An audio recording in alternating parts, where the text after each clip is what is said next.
Hello everyone, I'm Woohyun. I'm Seongchan. Hi, I'm Gwan. Gwan got the flu, so we couldn't meet offline.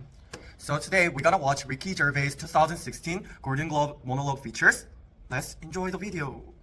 Welcome to our group presentation. Today, we're diving into one of the most interesting parts of Anglo-American culture, the roast.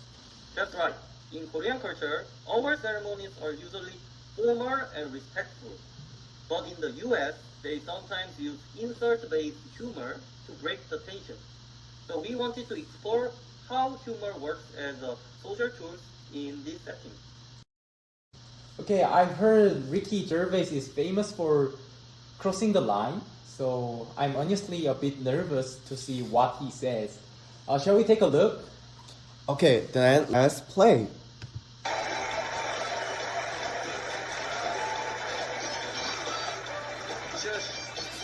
Shut up! You disgusting, pill-popping, sexual deviant scum. I want to do this monologue and then go into hiding, okay? Not even Sean Penn will find me.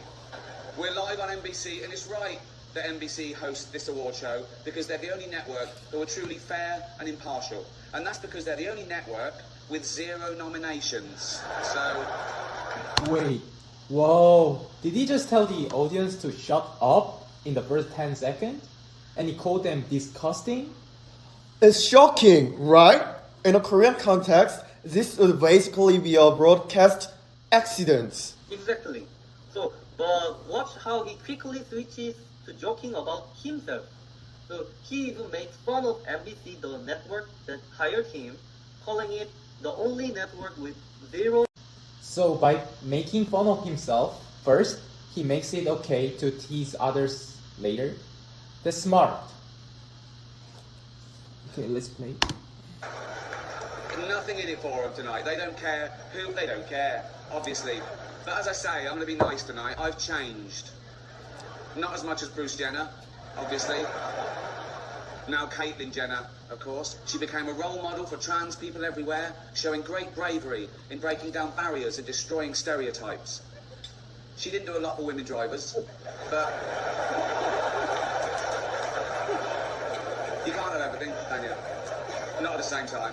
Anyway, one Hollywood publication said that me hosting would mean that some film stars would stay away for fear of being made fun of. As if film stars would stay away from the chance of winning a Golden Globe. Particularly if their film company has already... Oh wait, is that okay? He's talking about Caitlyn Jenner's transition and then jokes about women drivers. That feels really risky. Yes, you bring up a good point, Seongchan. This is where cultural understanding becomes really important. Gwan, how should we interpret this as an English teacher? This part is definitely the most controversial. Gervais often works with the idea that no topic is totally off limits. So he mixes a stereotype about women drivers with a serious transgender issue. So this creates a tension between respecting sensitive topics and protecting free expression. Yeah, right. If we show this in high school areas, we definitely need to guide a discussion on satire versus harmful speech. It's a very fine line. You pay for it.